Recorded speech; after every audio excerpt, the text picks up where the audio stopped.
हम लोग यहाँ पे कोलिजन्स का बात करना चालू किए थे। बट कोलिजन्स का बात करने के पहले हम लोग एक मॉडल लिए थे कि एक बॉडी है जो u1 वेलोसिटी से है, मूव कर रहा है और m2 को आके हिट कर रहा है।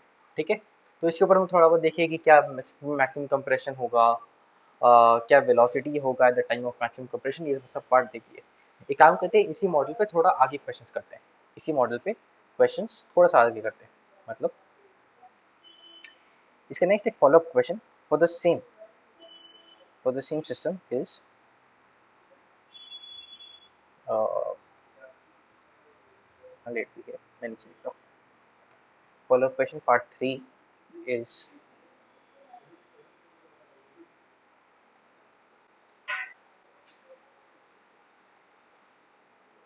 what will be the velocity of both bodies once the string regains its natural, ठीक है, what will be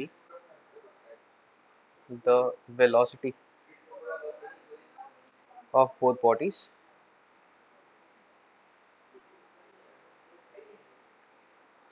once the spring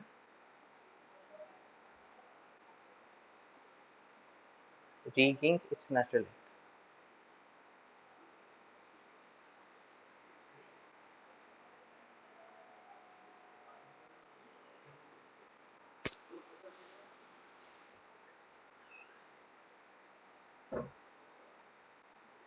ठीक है, क्या होगा समझते हैं। देख, पहले तो सिस्टम कुछ ऐसा था,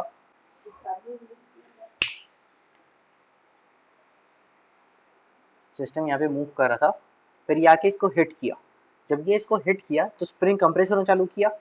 स्प्रिंग कंप्रेस होना चालू किया मतलब ये वाला वेलोसिटी, स्प्रिंग कंप्रेस जब हो रहा था, m1 पे लेफ्टवर्ड फोर्स लगा रहा था, m2 पे राइटवर्ड फोर्स लगा रहा था। m2 पे राइटवर्ड फोर्स लगाने के चक्कर में वो v2 को इंक्रीज कर रहा था और v1 को डिक्रीज कर रहा था, हाँ कि ना। तो अल्टीमेटली इसका m1 का वेलोसिटी कम रहा है, m2 का वेलोसिटी बढ़ रहा है। एक इंस्टेंट आया जब v1 और v2 बराबर हुआ, उस इंस्टेंट पे हम लोगों को जो कंप्रेशन मिला वो मैक्सिमम कंप्रेशन था, हाँ कि ना। यहाँ तक हम लोग देख लिए थे। इसके बाद अभी भी बॉडीज मूव तो कर रहे हैं, अब स्प्रिंग कंप्रेस हुआ है, अब अपने नेचुरल लेंथ पे आने का वापस कोशिश करेगा। स्प्रिंग मैक्सिमम कंप्रेशन से अब उसका कंप्रेशन डिक्रीज होना चालू करेगा, है ना। ये m1 है, ये m2 है, ये इसका स्प्रिंग कांस्टेंट k, ठीक है ना। अभी भी कंप्रेशन ही होके रखा है, अभी भी ये कंप्रेस ही होके रखा है, बट अब कंप्रेशन रिड्यूस करना चालू करेगा, ठीक है, हाँ कि ना। बट क्योंकि ये कंप्रेस होके ही रखा है तो इसका फोर्स तो ऐसे ही लगता रहेगा, ठीक है ना। तो अभी भी क्या होगा, जो V1 V1 और V2 दोनों V0 हो गया था, है ना, V1 V2 दोनों V0 हो गया था, अब दोनों इक्वल है। अब जब ये फर्दर मूव कर रहा है तो V1 और कम होना चालू होगा और V2 और इंक्रीज होना चालू होगा, है ना। और जब ऐसा हो जाएगा, जब V1 कम हो जाएगा V2 से, तब इन लोग दोनों सेपरेट हो जाएंगे। थोड़ी देर के बाद इन लोग दूर दूर हो जाएंगे क्योंकि M2 आगे निकल जाएगा, M1 उतना उतना तेज नहीं मूव कर पा रहे तो M2 को कैचअप नहीं कर पा रहा है वो, है ना। फाइनली क्या होगा, इन लोग दोनों फिर से सेपरेट हो जाएंगे। एक सेकेंड, देख V2 इंक्रीज हो रहा है ना और V1 डिक्रीज हो रहा है। अभी ये दोनों इक्वल था, लेट्स से 10 मीटर पर सेकेंड, बट M1 का वेलोसिटी डिक्रीज हो रहा है, लेट्स से वो 8 हो गया, और M2 का इंक्रीज हो रहा है, लेट्स से वो 12 हो गया। तो M2 फास्ट मूव कर रहा है M1 से, तो M2 तो आगे निकल जाएगा ना, और M1 उतना नहीं ले पाएगा। तो after the spring regains its natural length, let's say इन लोग दोनों का वेलोसिटी V1 और V2 हो जाता है इस पर्टिकुलर इंस्टेंट पे, ठीक है। ये K है, इसका वेलोसिटी V1 है,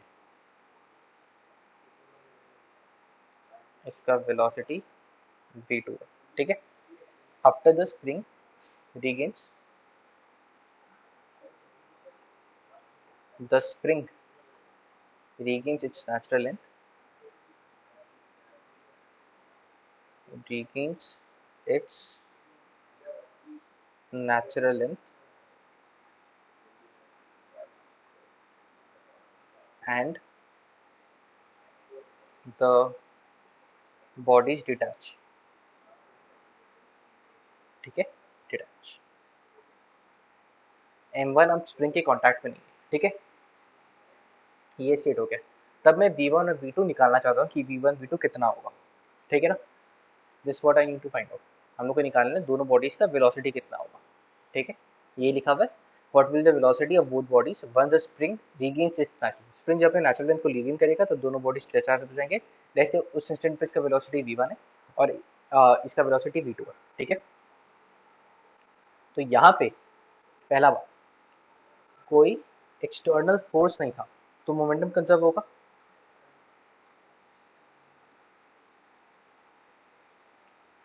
M1 पे तो कभी जुड़ा हुआ ही नहीं था ना, M1 तो खाली टच किया था उसको, अटैच तो वो M2 से था ना। No external force on M1 plus M2 system, M1 plus M2 वाले सिस्टम में कोई एक्सटर्नल फोर्स नहीं है। अगर इस पे कोई एक्सटर्नल फोर्स नहीं है तो मोमेंटम कंजर्व होगा, है ना।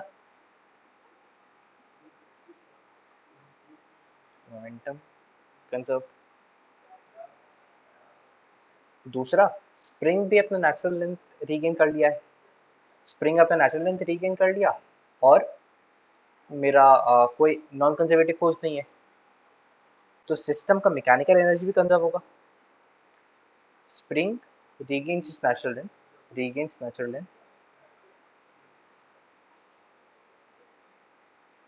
natural length,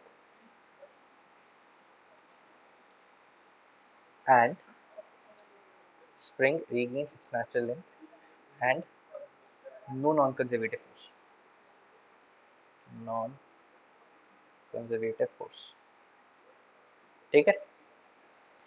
तो स्प्रिंग रिगेन करना नेचुरल लेंथ मतलब स्प्रिंग में पोटेंशियल एनर्जी स्टोर नहीं हो रहा है और कोई नॉन कंजर्वेटिव फोर्स भी नहीं है, तो मैकेनिकल एनर्जी भी कंजर्व होगा।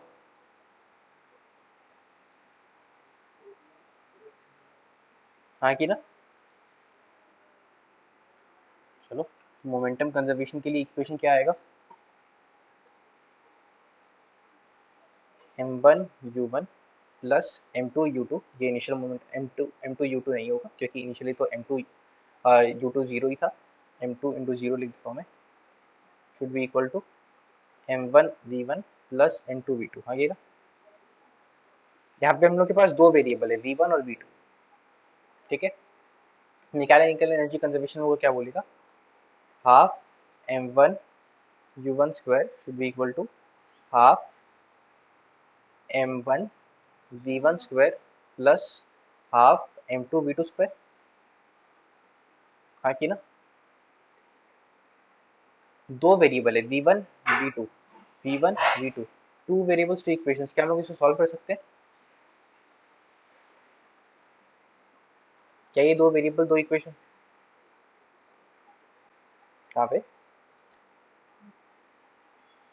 हाफ m1u1 स्क्वायर, ये u है, ठीक है, अगर समझ में, इनिशियल एनर्जी इनिशियल वेलोसिटी इसका u है ना, two variables two equations can be solve, है ना, साइमल्टेनियसली नहीं इक्वेशन है ये तो, अब लीनियर नहीं है but you guys can solve this, ठीक है। टू वेरिएबल्स टू इक्वेशंस लिखता हूँ, two variables two equations, solve कर लो इसको, ठीक है। पहले इक्वेशन क्या आ रहा है, सॉल्व करते हैं,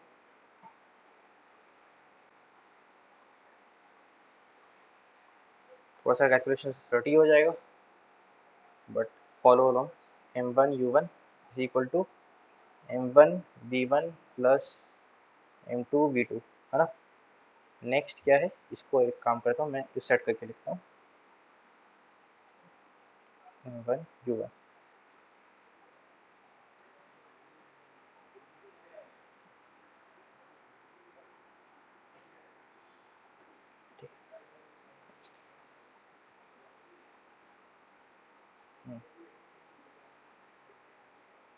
half m1v1 square plus half m2v2 square should be equal to half m1u1 square, ठीक है। मैं यहाँ से सारा हाफ हटा देता हूँ,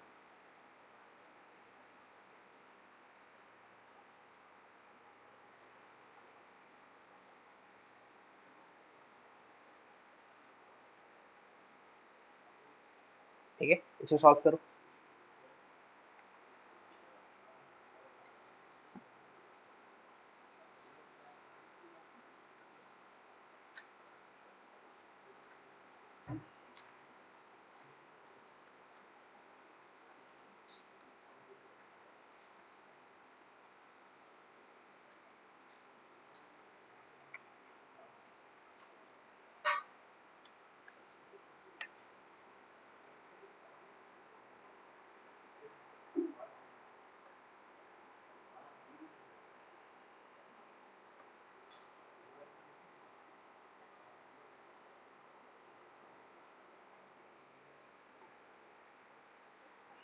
तो इसे सॉल्व करो।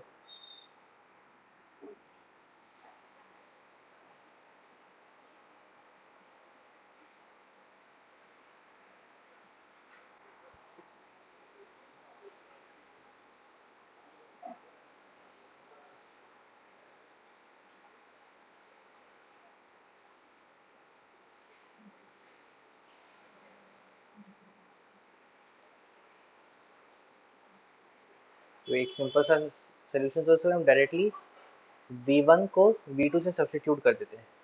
तो यहाँ पे हम लोग v1 क्या लिख सकते हैं, u1 minus m2 by m1 into v2,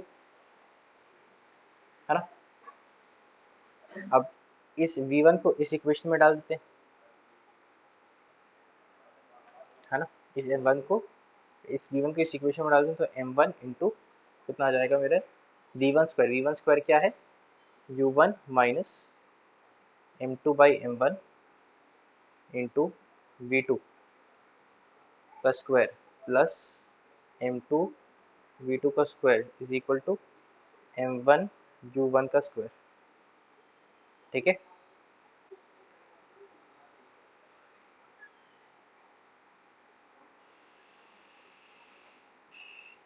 चलो आगे करो।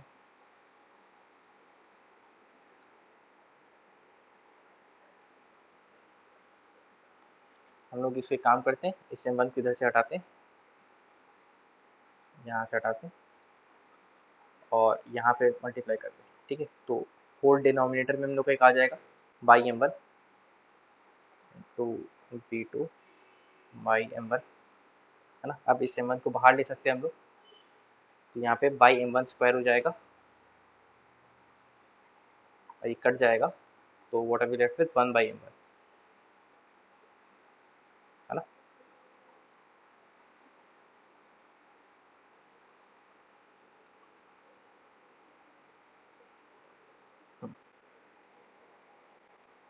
चलो आगे करो।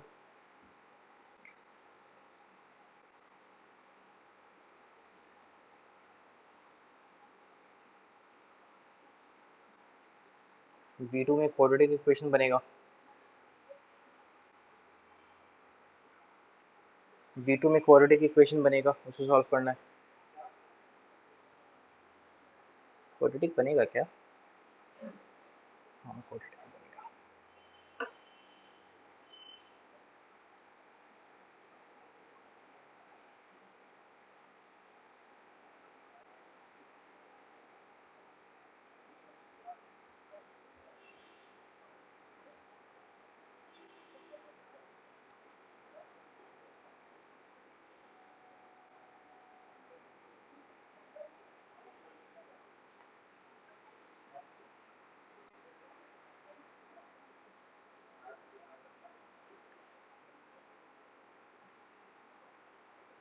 इसको एक और ये वाला तरीका भी था, एक क्वाड्रेटिक, यहाँ पे एक क्वाड्रेटिक इन v2 बनता विच इज इक्वल टू 0 कर सकते थे हम लोग, और यहाँ पे वो सॉल्व कर सकते थे। एक और तरीका जो मेरे को समझ में आ रहा है विच इज दिस, m1 मैं ऊपर u1 से मल्टीप्लाई कर देता हूँ, v1 से मल्टीप्लाई कर देता हूँ, v1 से मल्टीप्लाई कर देता हूँ। अगर v1 से मल्टीप्लाई कर देते तो यहाँ पे क्या बनता है, m1 v1 square plus m2 v1 v2 is equal to m1 u1 v1। ठीक है, और नीचे क्या आ रहा है, m1 v1 square plus M two V two square plus M two V two square is equal to M one U one square, है ना। इन दोनों को माइनस करते हैं तो what are we left with M two we one we two minus M two V two square is equal to M one into U one V one minus M one U one square. ठीक है, यहाँ से हम लोग M two V two common ले सकते हैं। M two V two common लेने से हम लोग के पास क्या बचा, V one minus V two. What is this equal to, this is equal to, यहाँ से M one U one common ले सकते हैं, one U one V one है ये, V one minus U one.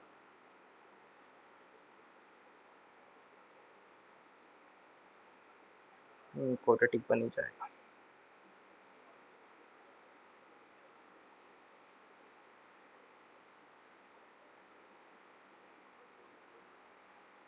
To M one U one by M one plus M two, two M one.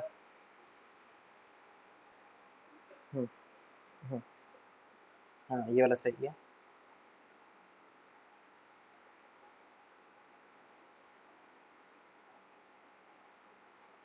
ये वाला भी सही है। क्वाड्रेटिक सॉल्व करके निकाला।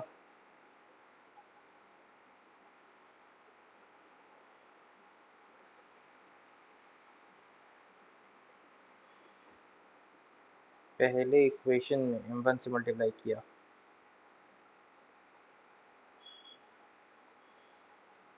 एम वन से मल्टीप्लाई करने से तो फायदा नहीं दिख रहा है मेरे को कुछ।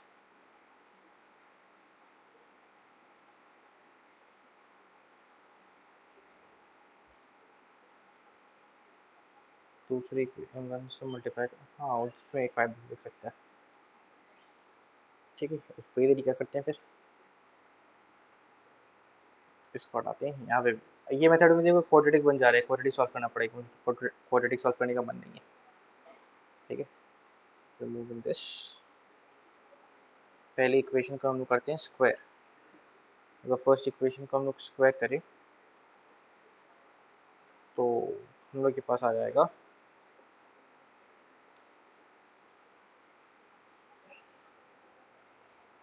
फर्स्ट में आ जाएगा हम लोग के पास m one square we one square plus M two square we two square plus two M one M two we one we two is equal to M one square you one square.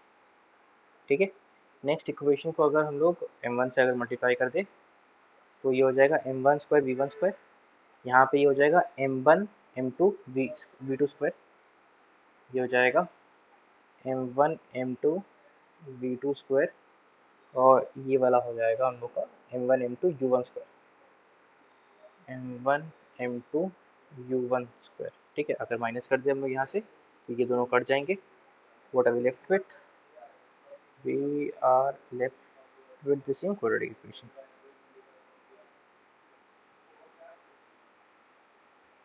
हाँ ये M one ये M one square you one square है, तो these also get cancelled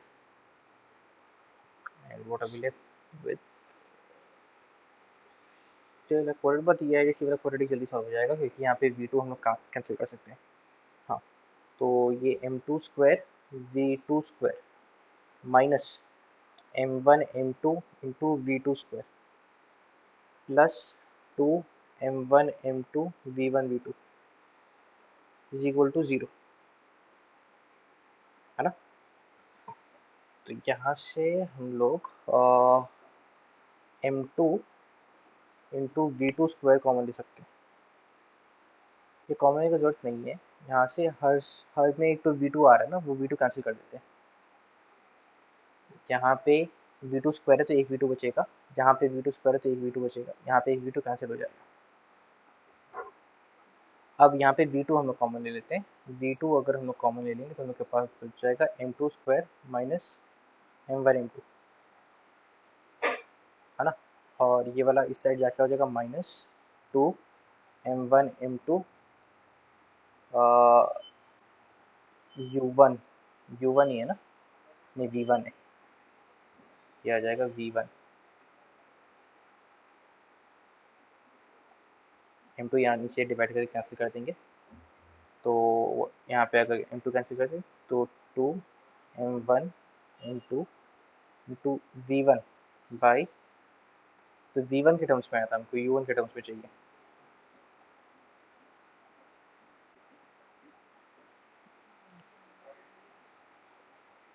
यहाँ पे m2 minus m1 आ गया था,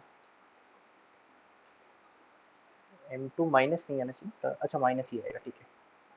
तो यहाँ पे हो जाएगा हम लोग का m2 माइनस m1, तो 2m1 m2 by m1 minus m2 into v1, ठीक है। आगे हम लोग का v2 का वैल्यू मिल गया हम लोग को,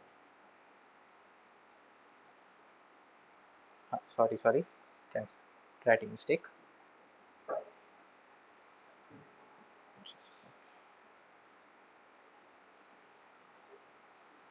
2m1 by m1 minus m2 into v1। अब इस v2 को हम लोग सब्सटीट्यूट कर देंगे अपने इस वाले इक्वेशन में, यहाँ पे, ठीक है। तो what do we have m1 v1, just a sec, yes, v1 plus m2 v2 is equal to m1 u1, v2 की जगह ये वैल्यू डाल देते हैं, तो m1 v1, v1 तो यही रहा, m2 v2 की जगह 2m1 v1 by m1 minus m2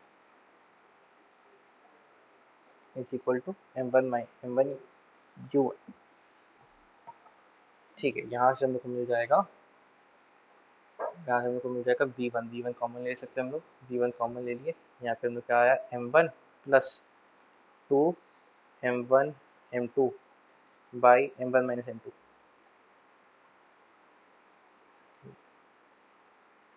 एक मिनट रुक जाओ, जस्ट फॉर दिस, तो ये इसको जो मल्टीप्लाई करेंगे तो v1 के से हम लोग का आ जाएगा यहाँ पे m1 square minus m1 m2, minus m1 m2 करेंगे जब यहाँ पे, तब एक m1 m2 कट जाएगा, तो m1 square plus m1 m2 आ जाएगा by m1 minus m2 is equal to m1 u1। यहाँ से एक m1 काट सकते हैं हम लोग, कैंसिल कर सकते हैं, एक m1 यहाँ से कट गया और एक m1 यहाँ से चला गया, ठीक है, और यहाँ से ये चला गया, तो क्या बच गया हम लोग के पास, v1 is equal to m1 minus m2 by m1 plus m2 into u1, ठीक है, ये u है, ठीक है, फर्स्ट आंसर v1 का वैल्यू निकला। सिमिलरली हम लोग v1 का वैल्यू इसमें डाल के, इस इक्वेशन में डाल के निकाल सकते हैं। v2 was what, v2 was 2m1 by m1 minus m2 into v1, v1 हम लोग अभी भी निकाले, m1 minus m2 by m1 plus m2 u1, ये u1, तो ऊपर नीचे कट जाएगा ये, ठीक है। v2 का वैल्यू कितना बचेगा, 2m1 u1 by m1 plus m2, ठीक है, ये बचा हम लोग आंसर, v1 v2 का वैल्यू निकल गया। देख लो कैलकुलेशन थोड़ा सा मेसी था, ऐसा इस टोल्ड इन द बिगिनिंग, पूरे स्टार्टिंग से यहाँ से रिलेशेबल लिखो, मूव फॉरवर्ड।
यहाँ तक लिखना हो गया क्या?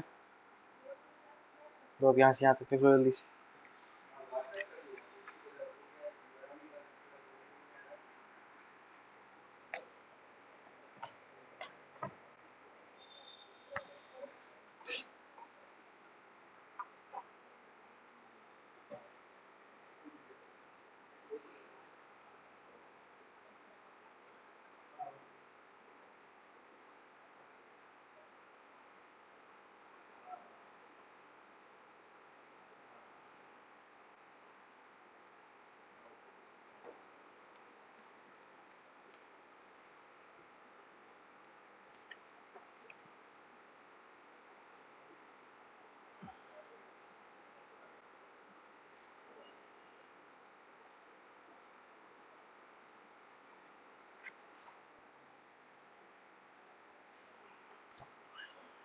I hope you guys are writing down.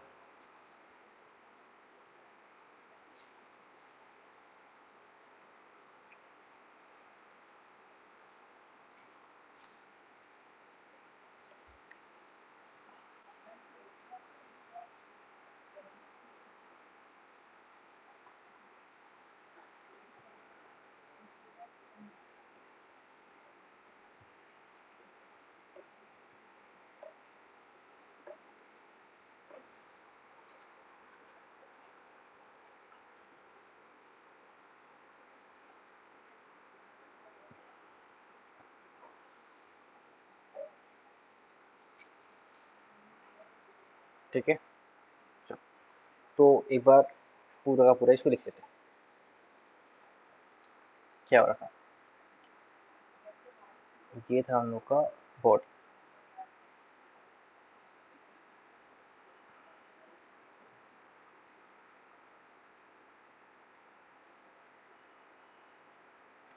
ठीक, समराइजिंग लिख लो यहाँ पे।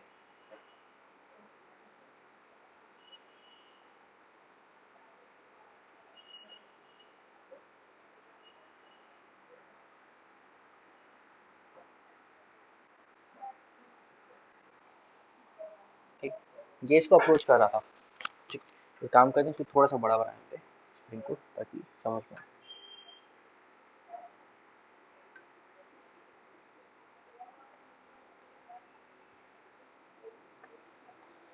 अपने नेशनल लाइन पे था, ये इसको अप्रोच कर रहा। अब ये इसे जैसे अप्रोच कर रहा है, एक इंस्टेंट आएगा जब ये इसको प्रेस करना चालू करेगा, है ना। मतलब M1 सामने मूव कर दिया, M1 थोड़ा सा आगे मूव कर गया।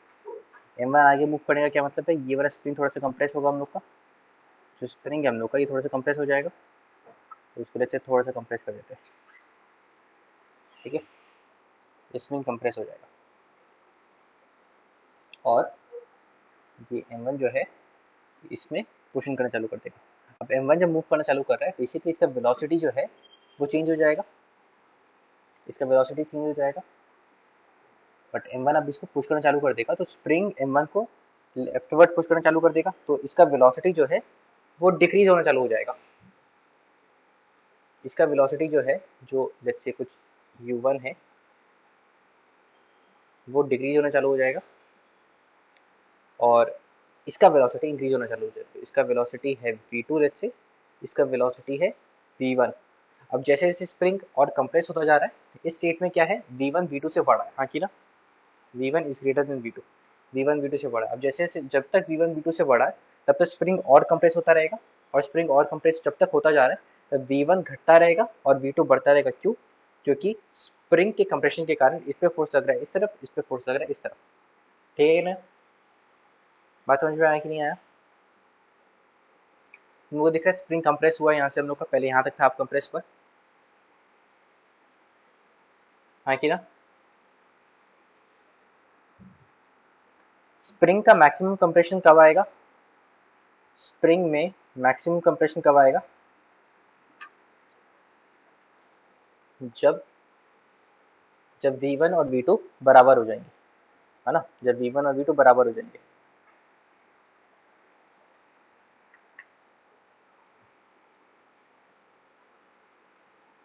मैक्सिमम कंप्रेशन कब आएगा? अगर v1 v2 से बड़ा है तब तो और कंप्रेस होगा ना वो। तो मैक्सिमम कब आएगा? जब v1 और v2 बराबर हो जाएंगे। ठीक है, तो दोनों का वेलोसिटी कुछ v0 जब हो जाएगा, इसको हम थोड़ा सा और कंप्रेस कर देते हैं, बोल देंगे दोनों का हो जाएगा मैक्सिमम कंप्रेशन।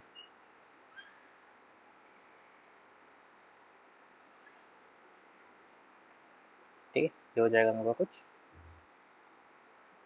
मैक्सिमम कंप्रेशन जब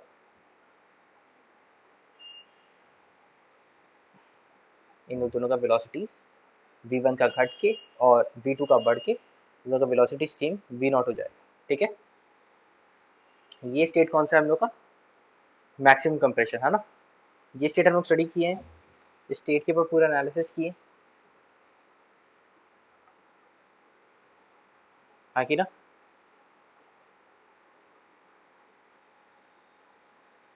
हाँ कि ना बोलो। हम लोग का इक्वेशन क्या था? एट मैक्सिमम कंप्रेशन हाफ के एक्स मैक्स स्क्वायर जो था becomes equal to kinetic energy of the system with respect to center of mass, है ना। और kinetic energy system with respect to centre of mass कितना था?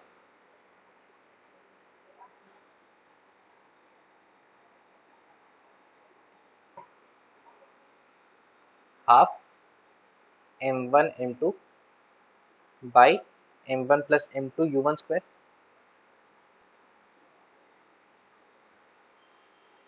है कि ना।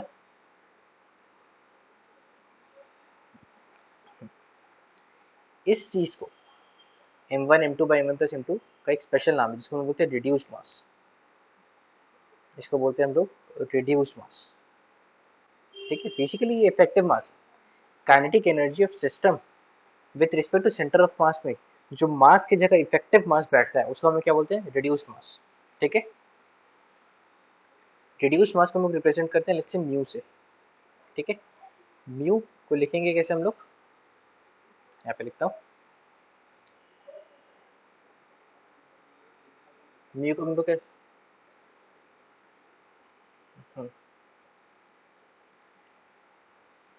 कहाँ पे? ऊपर वाले केस में, है ना? जब तक v1 v2 ग्रेटर है, v1 v2 से ग्रेटर है, तब तक इस पे एक लेफ्टवर्ड फोर्स लगता रहेगा और इस पे एक राइटवर्ड फोर्स लगता रहेगा। तो v1 का वेलोसिटी डिक्रीज होता रहेगा, v2 इंक्रीज होता रहेगा। एक टाइम आएगा जब दोनों इक्वल हो जाएंगे, जब दोनों इक्वल हो जाएंगे तब हम लोग को क्या मिलेगा? मैक्सिमम कंप्रेशन, हाँ कि ना। तो u का वैल्यू कितना आया हम लोग का? म्यू का वैल्यू कितना आया? ये म्यू है, ठीक है, यू नहीं, म्यू। म्यू का वैल्यू हो जाएगा m1 m2 by m1 plus m2, है ना। इफेक्टिवली बेसिकली हम लोग उसको ऐसे लिख रहे हैं, 1 by mu is equal to 1 by m1 plus 1 by m2, है ना। अगर रेजिस्टेंस वाला याद होगा, इफेक्टिवली सिस्टम का रिड्यूस मास कितना होता है? 1 by m1 plus 1 by m2। ठीक है ना। तो काइनेटिक एनर्जी ऑफ सिस्टम, ये थोड़ा सा इंपॉर्टेंट है। Kinetic energy of system with with respect to centre of mass कितना हो जाएगा? Half mu we relative square. मतलब सिस्टम के दो जो बॉडी, यही तो हुआ ना, म्यू ही तो मेरा m1, कहाँ पे?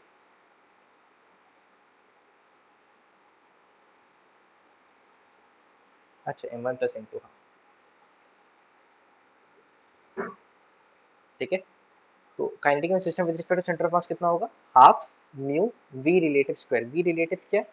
मतलब दोनों बॉडीज एक दूसरे को कितना रिलेटिव वेलोसिटी, दोनों के बीच में कितना रिलेटिव वेलोसिटी है। ठीक है, दोनों बॉडीज के बीच में कितना रिलेटिव वेलोसिटी है, ये होता है kinetic energy of system with respect to centre of mass. यहाँ पे वी रिलेटिव, यहाँ पे देखो एक स्टेशनरी था और दूसरा v1 से मूव कर रहा था उसके तरफ, तो v रिलेटिव इस केस में u1 ही हो गया, इसलिए यहाँ पे u1 लगाए। ठीक है, ये एग्जैक्टली v रिलेटिव क्यों लेते हैं ये जब हम लोग आगे पढ़ेंगे double double mass spring systems, उसमें वापस देखेंगे। ठीक है, अभी के लिए एक बार समझ लो, यही यूज करते हैं। ठीक है, ये इंपॉर्टेंट फॉर्म है। क्लियर? चलो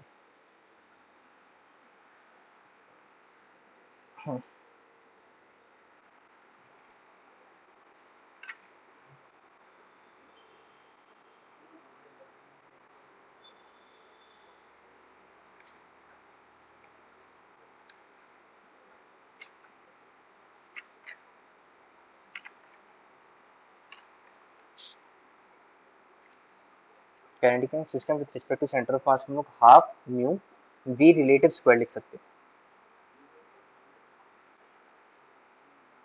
यहाँ पे u1 ही रिलेटिव वेलोसिटी ना, क्योंकि एक तो स्टेशनरी है और दूसरा मूव कर रहा है। ठीक है, kinetic energy of system centre of mass ही चेंज हो रहा है। Kinetic energy of centre of mass और kinetic energy of the entire system ये दोनों चेंज नहीं हो सकता। क्यों? क्योंकि कोई एक्सटर्नल फोर्स नहीं लग रहा है। ठीक है, बात समझ में आएगी नहीं? यहाँ पे पूरा ऊपर एनालिसिस किए थे, वापस में पूरा रिपीट नहीं कर रहा हूँ, मेन जो सब पॉइंट्स था वो मैं लिख दिया। बट यहाँ पे कि मोमेंटम जीरो होता है सिस्टम का, momentum system with respect to centre of mass ये जीरो होता है, kinetic energy of centre of mass, kinetic of system, kind ये जो पूरा एनालिसिस था ये याद होगा। ठीक है, और ये statement maximum compression in springs is obtained only when it uses up all the kinetic energy system with respect to centre of mass. ये दोनों नोट्स भी बहुत इंपॉर्टेंट थे। ठीक है,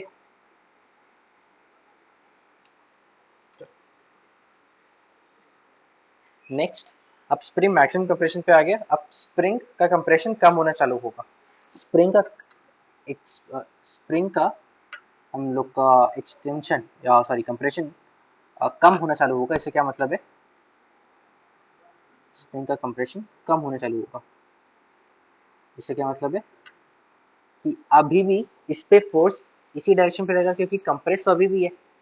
तो सिमिलर जो मेरा सेकंड स्टेज था उसके सिमिलर होगा। बट अब क्या होगा, v1 का वेलोसिटी घट रहा है, v2 का वेलोसिटी बढ़ रहा है। ठीक है, अब v1 घटते घटते इसकी इक्वल तो हो गया था, बट इसका फिर बढ़ने लग गया, इसका और कमने लग गया। तो अब केस में क्या होगा कि v2 is greater than v1, है ना? समझ में आ रहा है? बात क्लियर हो रहा है? इस स्टेज में दोनों का 10-10 था। अब इसका अब अभी भी इस पे फोर्स इस तरफ ही लग रहा है, इससे स्प्रिंग फोर्स इस तरफ ही लग रहा है और इस पे स्प्रिंग फोर्स इस तरफ लग रहा है। क्यों? क्योंकि अभी भी दोनों कंप्रेशन पे ही है। अगर ऐसा है तो ये 10 से घट जाएगा, ये 10 का 8 हो जाएगा, और ये 10 से बढ़ जाएगा, मतलब 10 का 12 हो जाएगा। तो स्प्रिंग अभी भी कंप्रेस्ड ही है, बट ये घट रहा है और ये बढ़ रहा है। तो अब इस केस में क्या हो जाएगा, v1 is less than v2। पहले क्या था, v1 is greater than v2। ये दोनों बात याद रखना कि डिफरेंस है यहाँ पे। ठीक है, साइन का डिफरेंस है। नेक्स्ट क्या होगा, नेक्स्ट सिचुएशन कुछ ऐसा हो जाएगा।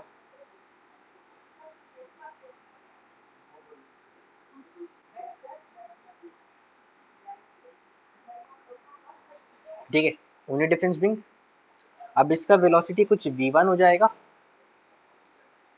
इसका वेलोसिटी कुछ v1 हो जाएगा और इसका वेलोसिटी कुछ v2 हो जाएगा, है ना? जहाँ पे v1 is less than v2, v1 is less than v2। इसको v2 v1 dash v2 dash लिख देता हूँ, ठीक, ताकि हम डिफरेंशिएट कर पाए। ठीक है, ये कोई भी एक इंटरमीडिएट स्टेप है। ये finally after spring regains its natural length, spring regains its natural।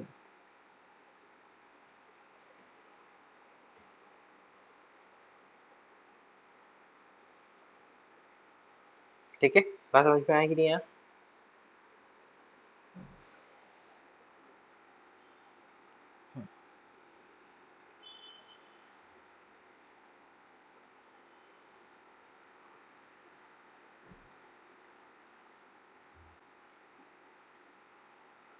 I hope तुम लोगों को दिख रहा है पहले।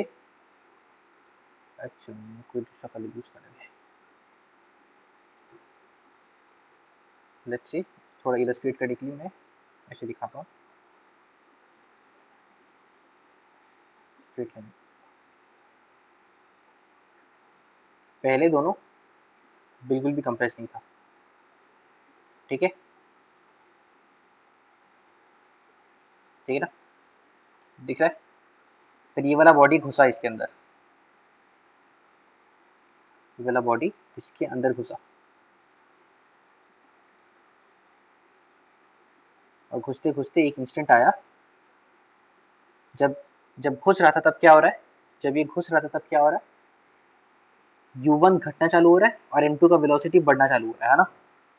एक इंस्टेंट आएगा जब ये अपने मैक्सिमम, जब ये अपने मैक्सिमम कंप्रेशन पे पहुंच जाएगा कुछ इधर, ठीक है। ये इसका क्या है, मैक्सिमम कंप्रेशन, ठीक है ना। विजुअलाइज करवा पा रहा हूँ दिस, है ना। आया, घुसा, टकराया, चला गया, समझ में आ रहा है। दिख रहा है थोड़ा थोड़ा कोलिजन टाइप का हो रहा है, बेसिकली इसको धक्का देके निकल जा रहा है।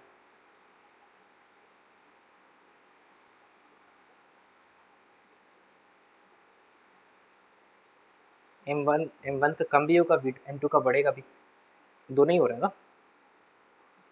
हाँ, V2 को धक्का लग रहा है, देखो इस M2 को धक्का लग रहा है इसलिए इसको V2 मिल जा रहा है,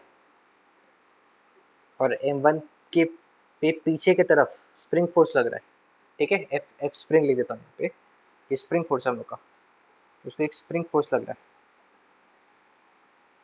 तो वो उसका वेलोसिटी कम भी हो रहा है, ठीक है। चलो, रेगुलर बात समझ में आए। और हम लोग यहाँ पे V1 V2 का वैल्यू भी निकाल लिए कि V1 V2 का वैल्यू कितना हो जाएगा फाइनली आफ्टर कोलिजन। V1 कितना हो गया, V1 है हम लोग का M1 minus M2 by M1 plus M2 U1, M1 minus M2, M1 minus M2 by M1 plus M2 into U1। और V2 का वैल्यू कितना है, let's check, 2m1 by M1 plus M2 into U1, है ना, ठीक है।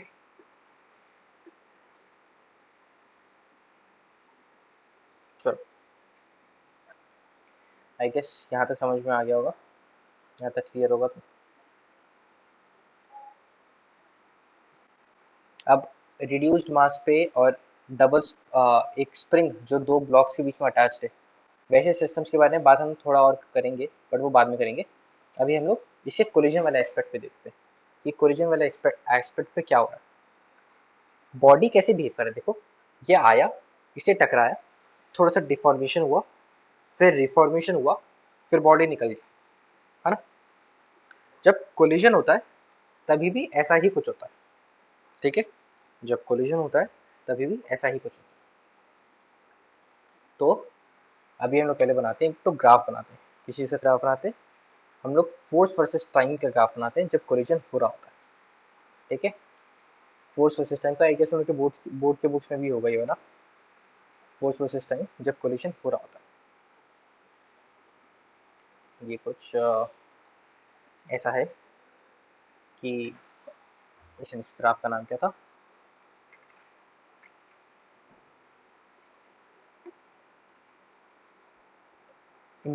Impulse नहीं, force time graph, ठीक, force time graph on collision. तो लेट्स से ये मेरा, मैं देख रहा हूँ जब कोलिजन हो रहा है तब फोर्स कैसे वेरी कर रहा है, ठीक है, दो बॉडीज के बीच में जो नॉर्मल फोर्स, ठीक है, ये नॉर्मल फोर्स है दोनों के बीच में। ये फोर्स इंक्रीज होता है एक पर्टिकुलर टाइम तक जब तक बॉडी डिफॉर्म हो रहा है, इस पॉइंट पे मैक्सिमम डिफॉर्मेशन होता है, उसके बाद ये डिफॉर्मेशन डाई आउट करता है और रिफॉर्मेशन होता है।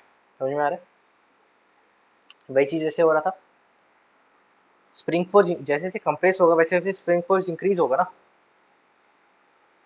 जैसे जैसे कंप्रेस होगा वैसे वैसे स्प्रिंग फोर्स इंक्रीज होगा, तो ये ऐसे इंक्रीज कर रहा है तो ये खत्म हो जाएगा, ठीक है। ये वाला हाफ, ये वाला हाफ ये है डिफॉर्मेशन फेस, है ना,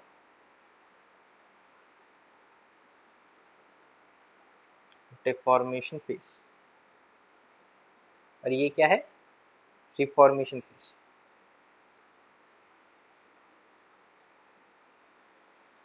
ठीक है,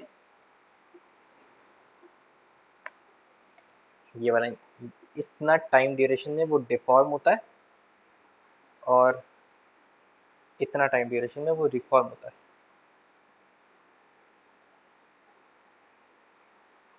ठीक है,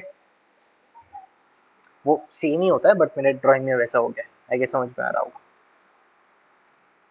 ठीक है, ये क्या है, फोर्स का वेरिएशन, फोर्स का वेरिएशन। वो स्प्रिंग है, उसमें जैसा वेरिएशन हो रहा था सेम वेरिएशन तो नॉर्मल का नहीं होगा। जब दो बॉडीज कोलाइड कर रहा है तब उनके बीच में जो वेरिएशन हो रहा है, जो नॉर्मल रिएक्शन का वेरिएशन होगा, वो स्प्रिंग फोर्स के एग्जैक्टली सिमिलर थोड़ी ना होगा।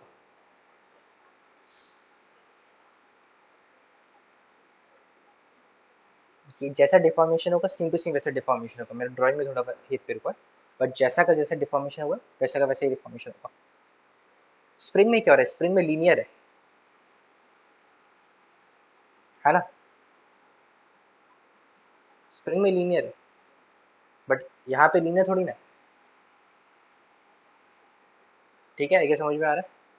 बेसिकली क्या हो रहा है, ये मेरा बॉडी है m1 और ये है m2। ठीक है,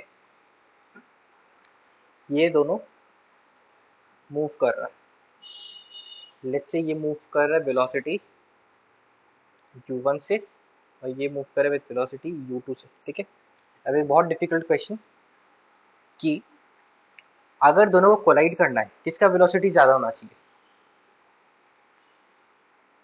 बहुत डिफिकल्ट क्वेश्चन का आंसर है u1 should be greater than u2, तभी इन्हें कोलाइड करेगा, है ना। अब दिस नीचे रख रहा हूँ मैं इसको, ये टाइम आएगा, लेट्स से ये दोनों कोलाइड करेंगे कुछ, बट कोलिजन थोड़ा सा डिफरेंट होगा। इसमें बॉडीज का शेप डिफॉर्म हो रहा है तभी इसको डिफॉर्मेशन डिफॉर्मेशन बोल रहे हैं। बॉडीज थोड़ा सा मतलब डिफॉर्म हो रहा है, जब भी कोलिजन होता है बॉडी से थोड़ा सा डिफॉर्मेशन होता है। यार लेट्स से कुछ इधर आया, ये वाला बीच में, इसको थोड़ा सा ऐसे बनाता हूँ।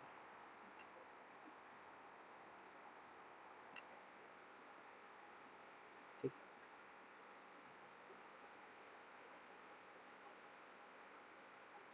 ये यहाँ से थोड़ा सा डिफॉर्म हो गया, ये यहाँ से थोड़ा सा डिफॉर्म हो गया। ठीक है, कोलाइड कर चुके हैं लोग, अगर बहुत ही पथेटिक बनाया।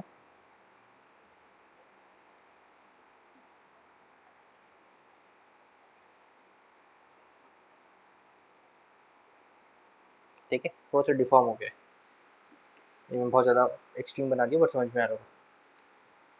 अब ये दोनों फिर सेपरेट हो जाएंगे, अब रिफॉर्मेशन फेज आएगा जब ये दोनों सेपरेट होंगे, जब सेपरेट होंगे, अब फाइनली जब सेपरेट होंगे तो इसका वेलोसिटी बढ़ जाएगा, तभी सेपरेट हो रहा है ना। इसका वेलोसिटी इंक्रीज हो जाएगा, इसका डिक्रीज हो जाएगा, क्योंकि m2 को सामने की तरफ पुश मिला है और m1 को पीछे की तरफ, तो u2 का जो m2 का वेलोसिटी वो इंक्रीज होगा और m1 का वेलोसिटी वो डिक्रीज होगा। तो इसका लेक्चर मिल गया फाइनली v1 और इसका हो गया v2। ठीक है, देख सिमिलरली कुछ ऐसा ही है जैसा ऊपर किए थे। ठीक है, डिफरेंस एक है, डिफरेंस एक है कि डिफरेंस एक है कि उस केस में मोमेंटम कंजर्व हुआ था, है ना। इस केस में जरूरी नहीं है कि मोमेंटम सॉरी मोमेंटम नहीं, ऊपर केस में एनर्जी कंजर्व हुआ था, है ना, बट इस केस में जरूरी नहीं है कि एनर्जी कंजर्व हो। ठीक है, जरूरी नहीं है हर बार एनर्जी कंजर्व हो। तो एनर्जी कंजर्व हो रहा है कि नहीं ये देखने के लिए हम इसको नाम देते हैं कोलिजन। अब ये कोलिजन मेरा प्रॉपर्ली चालू हुआ है।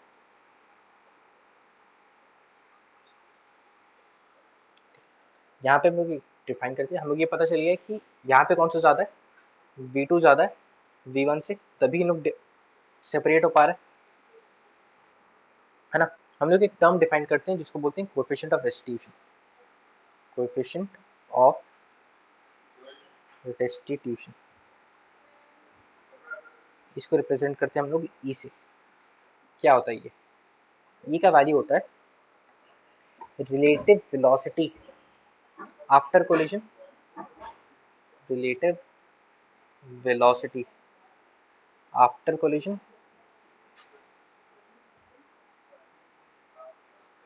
divided by relative velocity before collision. Relative velocity before collision. After collision relative velocity कितना है?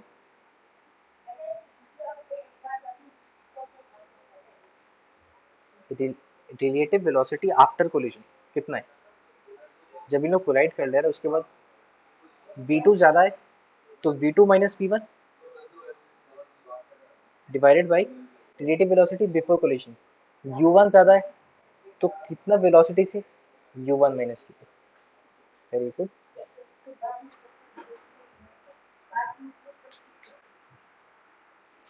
ठीक है, अब सेम चीज को हम लोग रिलेटिव वेलोसिटी आफ्टर कोलिजन को हम कैसे लिखते हैं? वेलोसिटी ऑफ सेपरेशन, क्योंकि यहाँ पे लोग सेपरेट हो रहा है ना,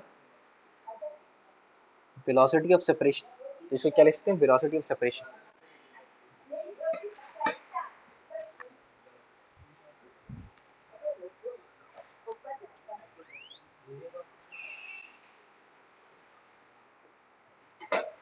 वेलोसिटी ऑफ सेपरेशन, सॉरी,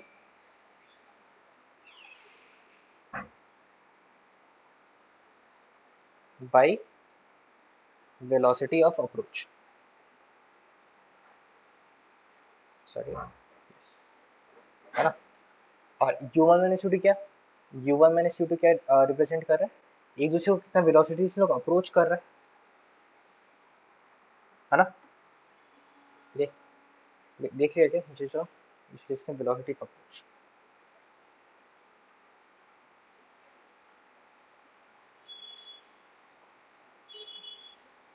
ठीक, इसको सेम चीज इसको एक और तरीके से लिख सकते हैं, जिसको लिख सकते हैं impulse of recovery by impulse of deformation.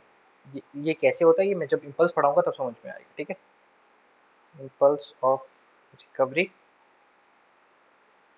Bye impulse of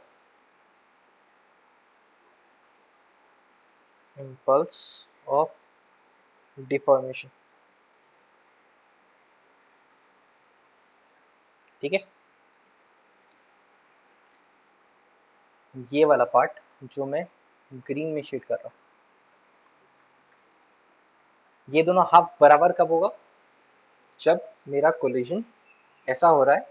अच्छा, ये समझ में नहीं आएगा, ये दोनों डिफरेंट हो सकता है खाली एक पर्टिकुलर केस में जहाँ पे एनर्जी कंजर्व होगा, उस केस में ये दोनों एकदम आइडेंटिकल होगा। ठीक, ये क्या रिप्रेजेंट कर रहा है? ये होगा इम्पल्स ऑफ, इस वाले हाफ को बोलते हैं इम्पल्स ऑफ डिफॉर्मेशन, क्योंकि डिफॉर्मेशन फेज है, इसको बोलते हैं इम्पल्स ऑफ डिफॉर्मेशन। ठीक, इम्पल्स ऑफ डिफॉर्मेशन। और जो ये वाला पार्ट ब्लू में शेडेड है, उसको बोलते हैं इम्पल्स ऑफ रिकवरी।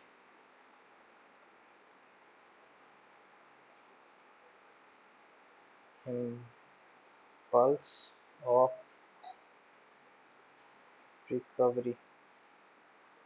ठीक है, क्या होता है वो? v2 minus V one by u2 minus u1 minus u2। ठीक है, अब कोलिजन हो रहा है तो क्या कोई एक्सटर्नल फोर्सेस लग रहा है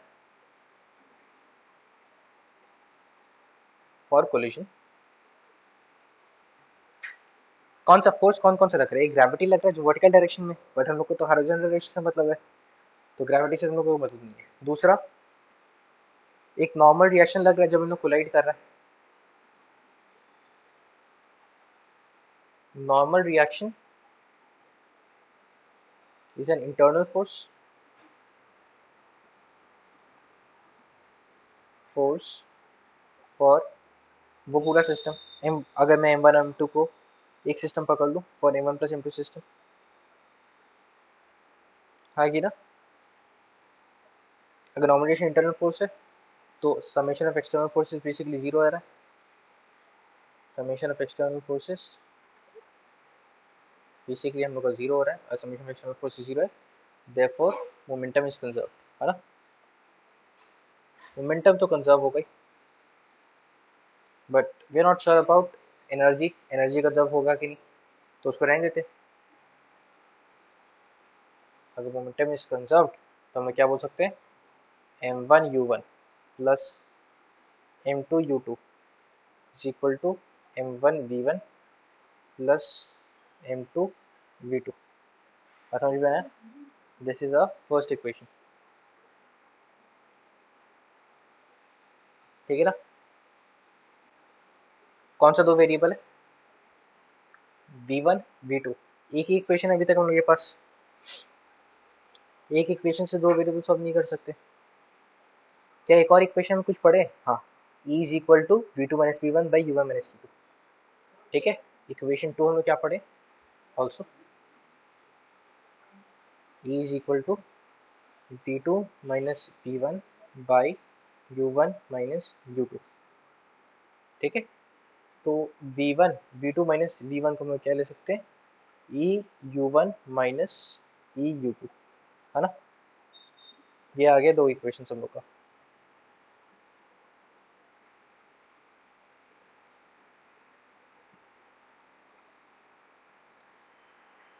ठीक है, सब लिख लो, give me time.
I guess हो गया होगा, आगे बढ़ते हैं।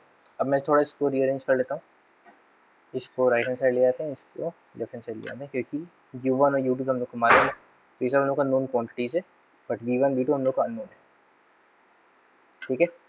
अब यहाँ पे जैसे हम लोग m1 मल्टीप्लाई कर लेते हैं दोनों साइड्स, ठीक है।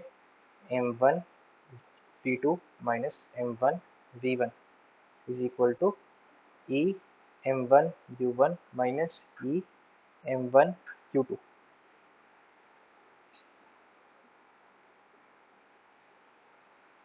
हाँ कि ना। अब अगर मैं v1 v2 को वन और टू को ऐड कर दूँ, वन प्लस टू करूँ अगर मैं,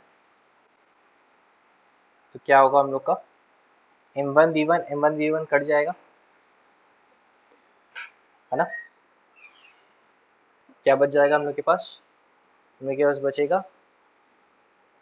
अगेन कर लो, m1 v2 plus m2 v2 is equal to m1 u1 plus m2 u2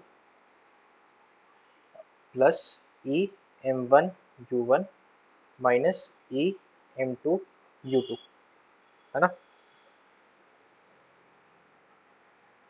अब थोड़ा सा हम लोग u1 और u2 को सेपरेट कर लेते हैं, यहाँ पे u1 को सेपरेट करेंगे तो यहाँ क्या आ जाएगा, m1 minus sorry plus e m1 u1, ठीक है, प्लस यहाँ से अगर मैं u2 कॉमन लूँ तो m2 minus e m2 u2, है ना। इसको हम लोग फिर से थोड़ा सा रीअरेंज करके ऐसे लिख सकते हैं, M2 माइनस EM1 होगा ना यहाँ पे कुछ, EM2 U2, और यहाँ पे U2 को अगर लेना है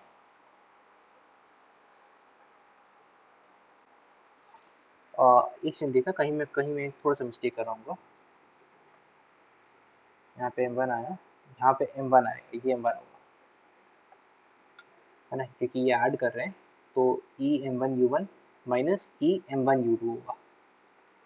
ठीक है, तो जब U2 कॉमन लिए M2 माइनस EM1 आ जाएगा, EM1 आ जाएगा। ठीक है, तो M2 minus EM1 U2 minus plus, यहाँ पे मैं M1 कॉमन ले सकता हूँ इसमें से, M1 इंटू 1 प्लस EU1। ठीक है, यहाँ से हम लोग V2 कॉमन ले सकते हैं, कॉमन लेने के बाद V2 कॉमन लेने के बाद क्या आता है हम लोग का यहाँ से, M1 प्लस M2, तो यहाँ पे इसको डिवाइड कर पाएंगे हम लोग, M1 प्लस M2, है ना। तो V2 का वैल्यू कितना आया, M2 माइनस EM1 U2। हाँ बोल,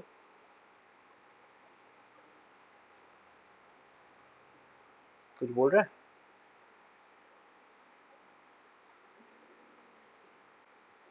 ठीक है, हम आगे बढ़ते हैं। V2 का वैल्यू कितना है, M2 minus EM1 U2 plus M1 1 plus EU1 by M1 plus M2। अब 1 और 2 में तो कुछ स्पेशल नहीं है, इक्वेशन 1 और 2 में सिमेट्रिक होना चाहिए, इक्वेशन शुड बी सिमेट्रिक इन, अब बता रहा हूँ, फॉर 1 एंड 2। देख, जो चीज़ 1 के लिए आया, अगर मैं पहला बॉडी को दूसरा के जगह रख देता, दूसरा बॉडी को पहले के जगह रख देता, तो इक्वेशन तो सेम ही आता, या अगर डायरेक्शंस को रिवर्स कर देता, इक्वेशन तो मेरा सिमिलर ही रहता। तो ये जो यहाँ पे V2 का वैल्यू निकला है, V1 भी इसके सिमेट्रिक होना चाहिए था। तो V1 को जहां जहां 2 है उन सबको 1 से रिप्लेस कर दो, और जहां जहां 1 है उसको 2 से रिप्लेस कर दो। तो यहाँ पे M2 है, तो यहाँ पे आ जाएगा M1 minus EM2 U1 plus M2 1 plus EU2 by M1 plus M2।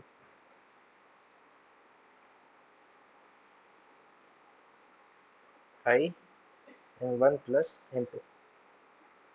ठीक है, समझ में आया। तो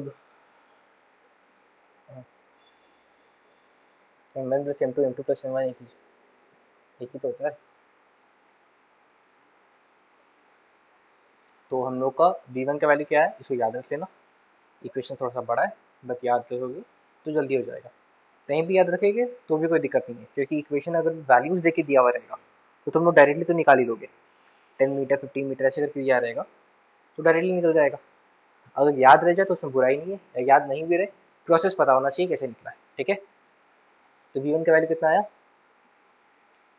M1 minus EM2 U1 plus M2 1 plus EU2। ठीक है, बाई M1 प्लस M2।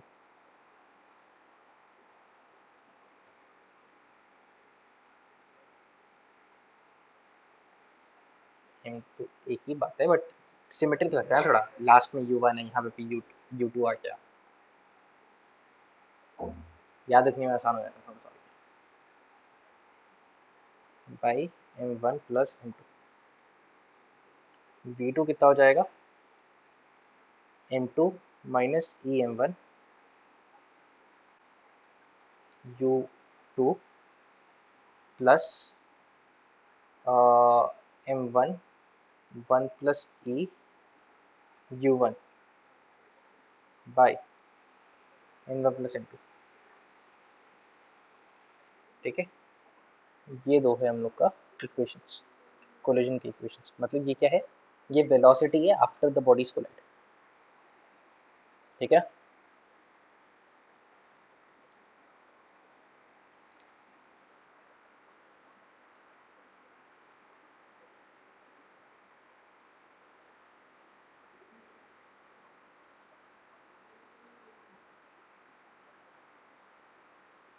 जहाँ तक सबको समझ में आ गया होगा। इसी में क्या किए, v1 और v2 का वेलोसिटीज निकाले अभी, है ना।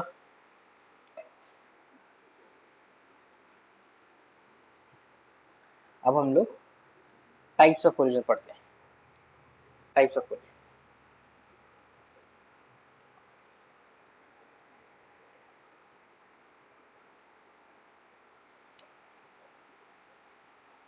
अच्छा टाइप्स ऑफ कोलिजन पढ़ने के पहले पहले एक बार हम लोग वो निकाल लेते हैं, काइनेटिक एनर्जी और इम्पल्स। ठीक है, एक चीज हम लोग पढ़ लेते हैं एनर्जी लॉस आफ्टर कोलिशन, और एक पढ़ लेते हैं हम लोग इम्पल्स ऑफ कोलिशन। ठीक है, आई गेस ये दोनों चीज से बात क्लियर हो जाएगा। अच्छा, अब एनर्जी लॉस कितना हो रहा है,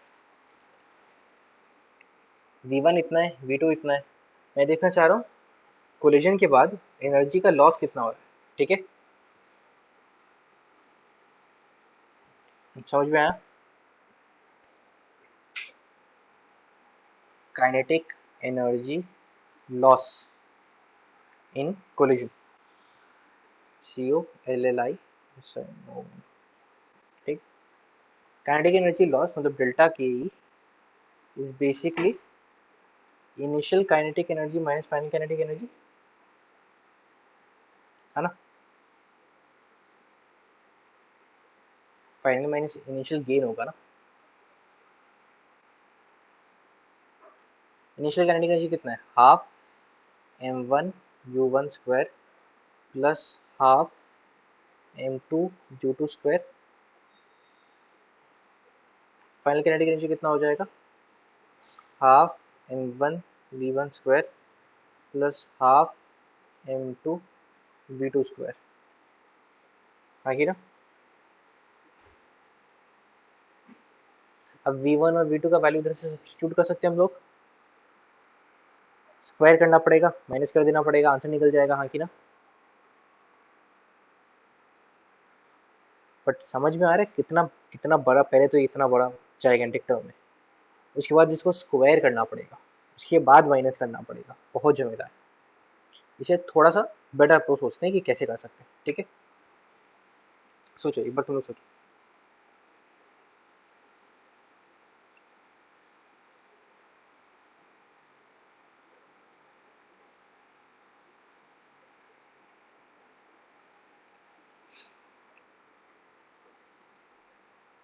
यहाँ पे लिख लो, very long, very tedious calculation.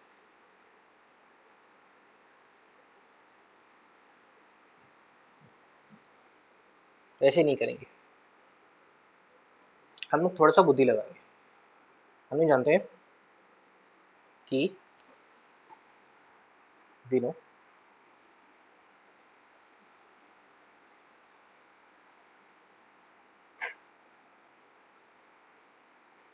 Kinetic system को दो हिस्सों में तोड़ सकते हैं हम लोग। हाँ क्या क्या क्या, kinetic energy of centre of mass plus kinetic energy of system with respect to centre of mass, है ना। काइनेटिक सिस्टम अनचेंज्ड, अच्छा काइनेटिक सिस्टम यहाँ पे चेंज हो सकता है, सही बात है, चेंज हो सकता है, but kinetic energy of centre of mass change हो सकता है क्या।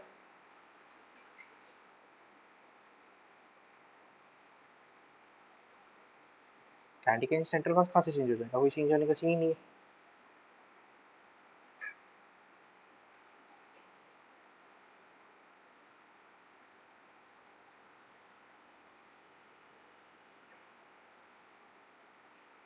तो जो टोटल में चेंज आएगा, काइनेटिक एनर्जी सिस्टम में जो चेंज आएगा, वो किसके कारण आएगा, इस फैक्टर में चेंज के कारण आएगा।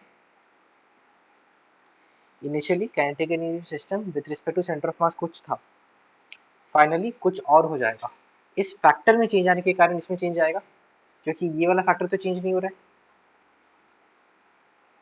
अनचेंज रिमेन्स सेम, ये वाला तो remains same before and after collision, remains same before and after collision. Changes on collision, ये चेंज करता है, ठीक है। और इनके चेंज के कारण ही, इसके चेंज के कारण ही काइनेटिक एनर्जी सिस्टम चेंज होता है ना। तो चेंज इन काइनेटिक एनर्जी, जो लॉस इन काइनेटिक एनर्जी जो मैं बोल रहा हूँ, initial kinetic energy of the system minus final kinetic energy of the system, इसको हम लोग क्या लिख सकते हैं, kinetic energy of system with respect to, क्या पहले काम करते हैं, पूरा लिखता हूँ उसके बाद काट के लिखता हूँ, kinetic energy centre of mass plus kinetic energy of system with respect to centre of mass, है ना। ये initially minus kinetic energy of centre of mass plus kinetic energy of system with respect to centre of mass, है ना। Finally, हाँ कि ना। But initially final तो same ही है, ये और ये तो सेम ही है इनिशियल फाइनल में। डिफरेंस कहाँ किसकी वजह से आएगा, kinetic energy of system with respect to centre of mass initially minus kinetic energy of system with respect to centre of mass finally, हाँ कि ना। ये क्या है, ये है लॉस इन काइनेटिक एनर्जी,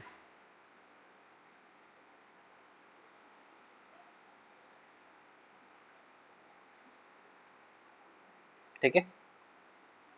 तो चेंजिंग काइनेटिक एनर्जी कितना आ जाएगा, kinetic system with respect to centre of mass हम क्या पढ़े थे, half mu we relative square होता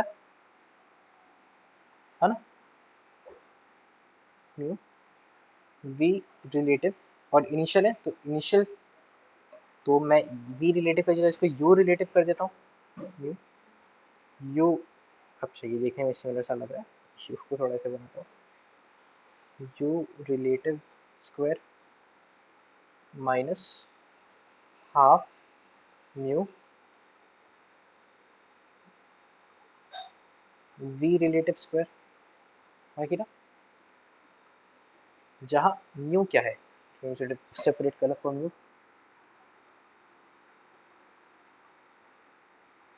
म्यू क्या है, reduce mass of the system, है ना। अभी भी पढ़े, ऊपर देखे थे, रिजल्ट डायरेक्ट किए थे, रिड्यूस मास जिसका वैल्यू कितना होता था, m1 m2 by m1 plus m2,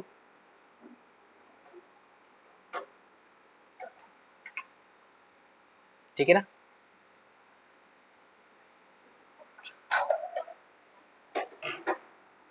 अब E का वैल्यू हम लोग क्या देखें, v2 minus v1 by u1 minus u2, मतलब relative velocity after collision by relative velocity before collision. ये basically v relative by u relative ही तो हुआ,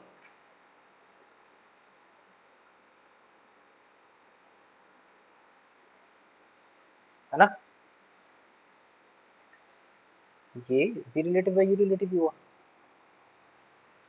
अब मेरे को v रिलेटिव नहीं मालूम है, फाइनल वेलोसिटी तो मेरे को निकालना पड़ेगा ना, मेरे को इनिशियल वेलोसिटी दोनों मालूम है, तो मैं फाइनल वेलोसिटी को सब्स्टिट्यूट कर सकता हूँ, यहाँ पे एक सब्स्टिट्यूशन यूज कर सकता हूँ, क्या, v relative is equal to e into u relative, हाँ कि ना।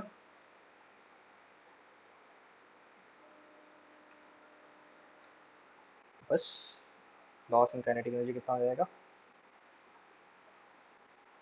हाफ म्यू तो हम लोग कॉमन ले लेते हैं,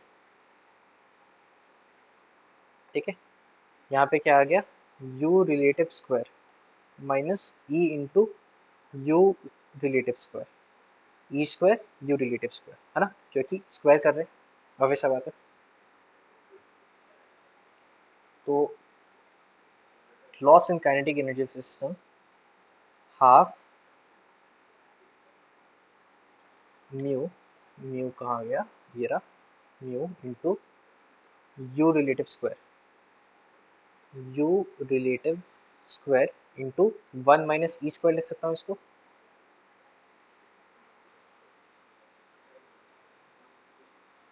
हाँ, रिलेटेड नहीं, रिलेटिव। ई क्या होता है, v by u, v relative by u relative, तो वी रिलेटिव क्या हो जाएगा, ई इंटू यू रिलेटिव।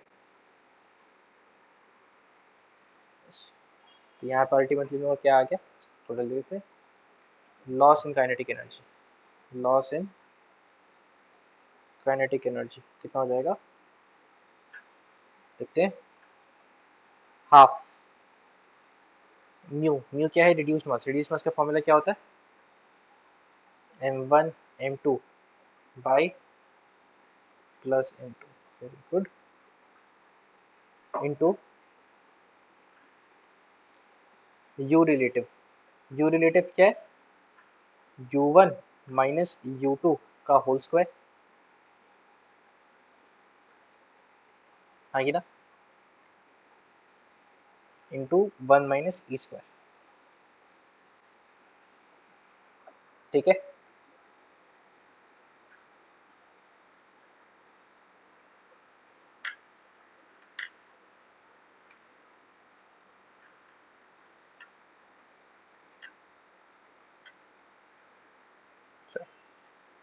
यहाँ तक समझ में आ गया होगा, बहुत इंपॉर्टेंट है, ठीक। Loss in kinetic energy collision पे कितना हो रहा है,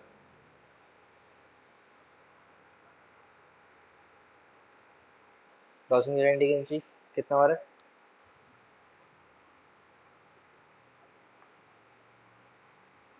मैंने बताओ।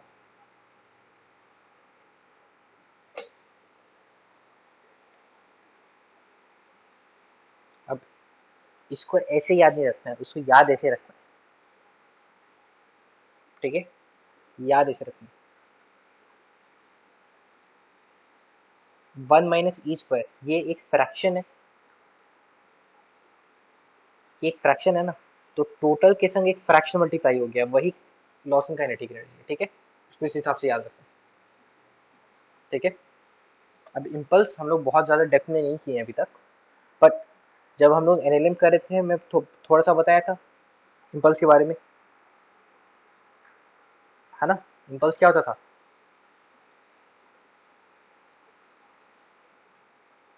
कोई भी फोर्स इन कोई भी टाइम, फोर्स एक पर्टिकुलर टाइम पे एक्ट कर रहा है, तो वो कितना मोमेंटम चेंज कर पा रहा है, वो होता था impulse, integral F D T.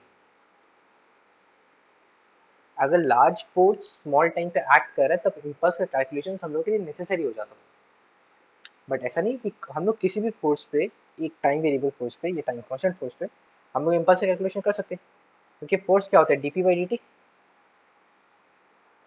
तो डीपी कितना हो जाएगा, एफ डी टी। अब दोनों को अगर इंटीग्रेट करूंगा मैं, तो इंटीग्रल डीपी को basically total change in momentum है, और इंटीग्रल एफ डी टी क्या है, इम्पल्स। तो इम्पल्स बेसिकली, इम्पल्स का मतलब क्या होता है, इम्पल्स का मतलब होता है कि कितना मोमेंटम चेंज आ रहा है ना, इम्पल्स का क्या मतलब हो रहा है, कितना मोमेंटम चेंज हो रहा है ना, ये बेसिक का, बेसिक सा कैलकुलेशन हम लोग किए थे एनएलएम में, वही वाला बात अभी यूज करेंगे, ठीक है। इम्पल्स बाद में थोड़ा सा और डेप्थ में पढ़ाऊंगा मैं, बट अभी for the time being impulse important, impulse of collision निकाल सकते हैं, impulse of collision, I guess we are pretty late, ये करके हम खत्म करते हैं। इम्पल्स ऑफ कोलिजन, इम्पल्स क्या होता है, इम्पल्स होता है कितना चेंज हो रहा है मोमेंटम में, है ना, चेंज मोमेंटम होता है इम्पल्स, है ना। अब total momentum of the system does not change, ये सिस्टम तो कांस्टेंट है क्योंकि एक्सटर्नल फोर्स तो जीरो है, तो चेंज इन मोमेंटम पूरा सिस्टम का जब नहीं हो रहा है तब हम लोग इम्पल्स पूरे सिस्टम का नहीं बात कर रहे, हम लोग बात कर रहे हैं कि एक बॉडी पे कितना इम्पल्स लगा, ठीक है, उसको मतलब सिंबल उसके लिए यूजुअली हम जे यूज करते हैं, ठीक है, तो मैं बार बार इम्पल्स इम्पल्स नहीं लिखूँ, मैं जे लिखूंगा, ठीक है। देयरफॉर जे एक इंडिविजुअल बॉडी का बात कर रहे हैं, है ना, तो डेल्टा पी आ रहा है, वो कितना हो जाएगा, हम लोग या तो ये बात कर सकते हैं, देख इसको एक पुश मिला, M2 को एक पुश मिल रहा है ना, M2 को एक पुश मिल रहा है और M1 को एक पुश, M1 को एक काइंड ऑफ M1 को इस तरफ एक पुश मिल रहा है जो इसका वेलोसिटी इंक्रीज कर रहा है और इसको इस तरफ एक पुश मिल रहा है जो इसका वेलोसिटी डिक्रीज कर रहा है ना। हाँ की ना। तो हम लोग ऐसे बता, कोलिजन के बाद तो यहाँ पे मैं क्या बता सकते हैं कि इसको बेसिकली एक इम्पल्स इस तरफ मिला और इसको इम्पल्स एक इस तरफ मिला, तो किसी एक के रिस्पेक्ट के हिसाब से लिखने से भी चल जाएगा। एक काम करते M2 के रिस्पेक्ट में लिख लेते हैं, ठीक है। अगर मैं विथ रिस्पेक्ट टू M2 लिखूं तो हमें क्या लिख सकते हैं, P2 मतलब momentum of the second body finally minus momentum of second body initially, है ना। Momentum final minus momentum initial of second body हम लोग को क्या दे रहा है, हम लोग को impulse imparted to the second body दे रहा है। हाँ कि ना।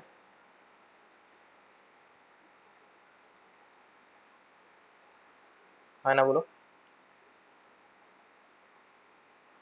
इम्पल्स P2 कितना है, M2 B2 माइनस फाइनली, और इनिशियली कितना है M2 U2, ठीक है। अब V2 हमको अच्छा नहीं लगता, V2 हम लोग निकाले नहीं, मतलब V2 हम लोग को डायरेक्टली नहीं मालूम है ना। तो हम लोग क्या यूज करेंगे,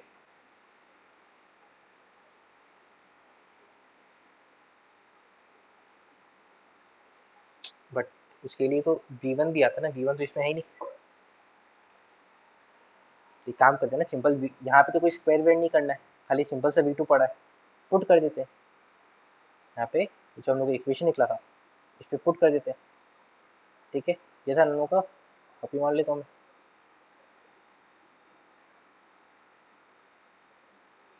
हाँ, रेफरेंस के एक बर्थडे रख लेते हैं। कैलकुलेशन थोड़ा सिंपल बनाने के लिए हम लोग N2 कॉमन ले लेते हैं, तो क्या आ जाएगा V2 माइनस U2, ठीक है। M2 इधर से आया, V2 कितना है, V2 है ये पूरा चीज़, है ना। मैं पूरा पूरा लिखता है, मैं इसी को उठा के बनाता हूँ, तुम लोग पूरा लिखो, ठीक है। माइनस माइनस क्या आ रहा है U2, है ना। चलो, अब कैलकुलेशन करना है सिंपल सा, तो यहाँ पे आ जाएगा M2, यहाँ पे कितना आ जाएगा M1U2, मैं यहाँ पे लिखता हूँ M1U2, M1U2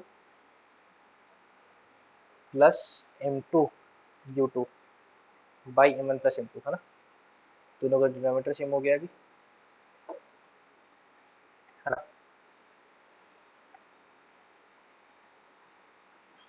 तो M1 अब कौन कौन सा टर्म कट जाएगा, M2U2 कट गया एक, तो ये माइनस हो जा रहा है, M2U2 कट गया, M2U2 कटने के बाद we are left with M1U1 plus EM1U1, ठीक है। M1U1 प्लस EM1U1, यहाँ पे ये वाला दोनों टर्म कैंसिल हो जा रहा है, ये वाला और ये वाला टर्म कैंसिल हो जा रहा है, तो मेरे को क्या मिल रहा है माइनस EM1U2, हाँ। और यहाँ पे इधर क्या आया माइनस M2U2, है ना, divided by M1 plus M2,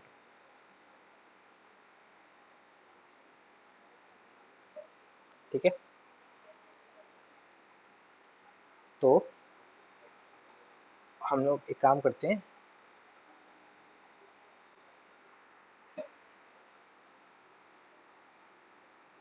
हाँ माई मिस्टेक, M2U2 कैंसिल हुआ, मैं इसको इसकी जगह इसको लिख दिया, तो M1 माइनस M1U2 बचा हुआ है,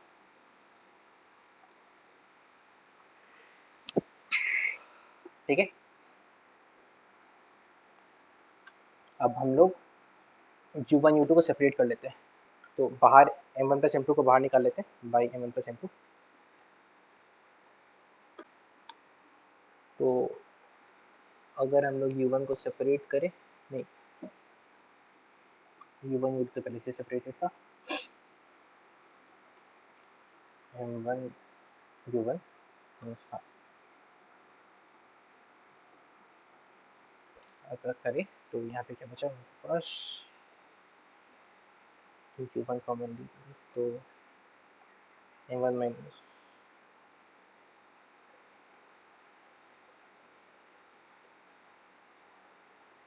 हाँ निकाल सकते हैं, बट मैं रख रहा हूँ अंदर। अच्छा हर जगह m1 है, यहाँ पे m1 को सबको बाहर निकाल देते हैं, कैलकुलेशन सिंपल हो जाएगा। गुड ऑब्जर्वेशन, सबको m1 निकाल दिए तो यहाँ पे क्या बचा, u1 plus eu1 minus u2 minus eu2। ठीक है, अब ये थोड़ा सा सिंप्लीफाई करते हैं, 1 प्लस ई, यहाँ पे इसको लिख सकते हैं minus u2 into one plus e, और इसको लिख सकते हैं u1 into one plus e, u1 into one plus e. ठीक है, वन प्लस ई कॉमन ले लेते हैं और u1 माइनस u2 रहने देते हैं, तो अल्टीमेटली वो क्या मिला, m1 into by m1 plus m2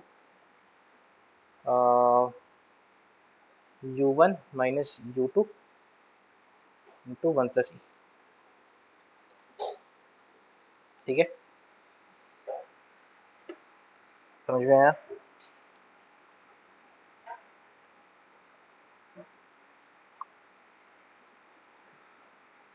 हम्म, हम्म,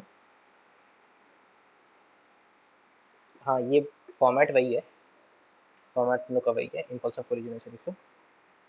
ये बेसिकली हम लोग का क्या है, m1 m, ये देखो ये क्या है, m1 m2 by m1 plus m2, ये तो मेरा म्यू है, रिड्यूस्ड मास। u1 माइनस u2 क्या है, u relative into one plus ई।